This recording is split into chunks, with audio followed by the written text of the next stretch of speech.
Saatnya Presiden Prabowo membentuk Dewan Keamanan Nasional oleh Dr. Anton Permana dari Direktur Tahanan Dharma Mangrava Institute. Perang terbuka antara Iran versus Israel plus Amerika saat ini seharusnya menjadi seri terakhir bagi Indonesia, khususnya Presiden Prabowo, untuk segera membentuk Dewan Keamanan Nasional Republik Indonesia. Ini tidak lagi berbicara tentang ego sektoral sebuah institusi. Ini tidak lagi berbicara teori hegemoni atau isu propaganda anti kemapanan bernegara, tetapi sudah berbicara tentang kepentingan nasional atau national interest dalam perspektif kesiapan sebuah negara dalam menghadapi sebuah ancaman. Baik itu ancaman nyata, ancaman tidak nyata, baik itu ancaman perang fisik maupun perang non-fisik, baik itu sekalipun ancaman yang sudah ada maupun ancaman yang akan ada dan tiba-tiba tidak terduga. Konflik Rusia versus Ukraina, perang terbuka India versus Pakistan, dan sekarang perang Iran versus Israel plus Amerika telah meluluh lantakkan berbagai macam teori dan konspirasi manis kaum liberal yang menyatakan dunia ini seakan baik-baik saja.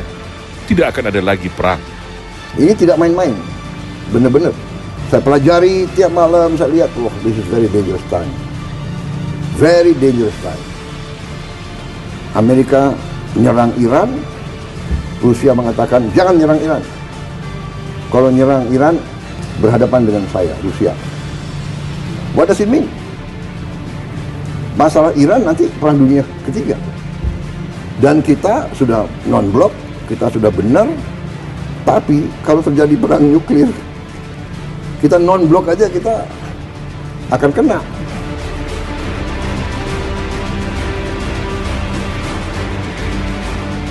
Setidaknya, doktrin militer civis pacem parabellum, atau jika kamu menginginkan perdamaian, bersiaplah untuk berperang, masih sangat relevan untuk saat ini.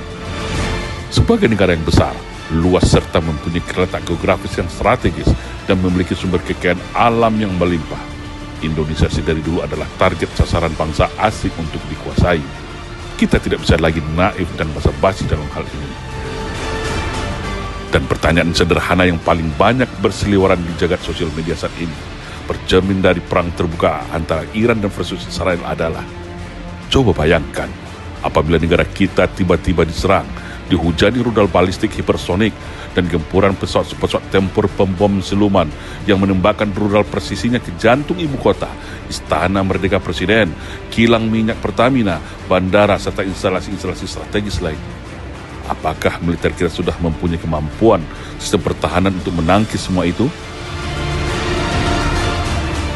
Nah, kalau berbicara ancaman perang fisik terbuka, berarti kita tidak bisa lagi lepas dari kemampuan alutsista, kemampuan gelar kekuatan, sumber logistik amunisi, kemandirian teknologi, dukungan rakyat, diplomasi pertahanan luar negeri, kemampuan intelijen, serta keikutsertaan unsur-unsur sumber daya kekuatan nasional lainnya, baik sebagai unsur komponen utama, komponen cadangan, dan komponen pendukung. Begitu juga dalam tertib konsepsi ketatanegaraan kita. Kalau Kesekretariatan Negara berfungsi sebagai lembaga yang mengurus segala urusan presiden sebagai kepala negara, kalau Kesekretariatan Kabinet mengurus urusan presiden dalam hal sebagai kepala pemerintahan, lalu ketika ada terjadi eskalasi tinggi seperti ancaman perang, forum apa yang paling kompatibel, relevan, dan legitimate untuk merumuskan dan memutuskan setiap keputusan strategis itu? Yang jelas, dua lembaga di atas tidaklah cukup dan legitimate untuk melaksanakannya. Dan jawaban yang paling tepat untuk itu semua adalah, yaitu Dewan Keamanan Nasional, atau di luar negeri disebut dengan National Security Council. Kenapa harus Dewan Keamanan Nasional? Karena forum ini yang secara konsepsi keamanan nasional dapat menggabungkan seluruh unsur dan fungsi keamanan, fungsi ketahanan, pertahanan, intelijen, anggaran pemerintahan, legitimasi rakyat melalui DPR, serta diplomasi luar negeri. Dan ini sudah sesuai dengan amanat konstitusi kita, Undang-Undang Dasar 1945, pasal 30 ayat 1 sampai dengan 5, tentang keikutsertaan rakyat, seluruh sumber daya nasional, TNI Polri, untuk kewajiban bela negara dalam doktrin sis hankam rata, sistem pertahanan keamanan rakyat semesta. Jadi tidak ada lagi tumpang tindih ego kewenangan, semua berjalan sesuai dengan konsep, fungsi, dan tupoksinya masing-masing. Momentum dan ancaman eskalasi perang terbuka baik di Rusia, Asia Selatan, dan Timur Tengah saat ini harus segera disikapi Indonesia secara serius. Apa dampak langsung dan dampak tidak langsungnya terhadap kedaulatan dan kepentingan nasional kita? Karena Tidak ada satupun pihak yang bisa menjamin perang ini akan terus berlanjut atau berhenti, atau meluas. Kalaupun terlambat, namun itu lebih baik daripada tidak berbuat sama sekali, yang akhirnya berpotensi membuat kita tidak siap menghadapi segala bentuk ancaman yang akan datang. Salam Indonesia Jaya.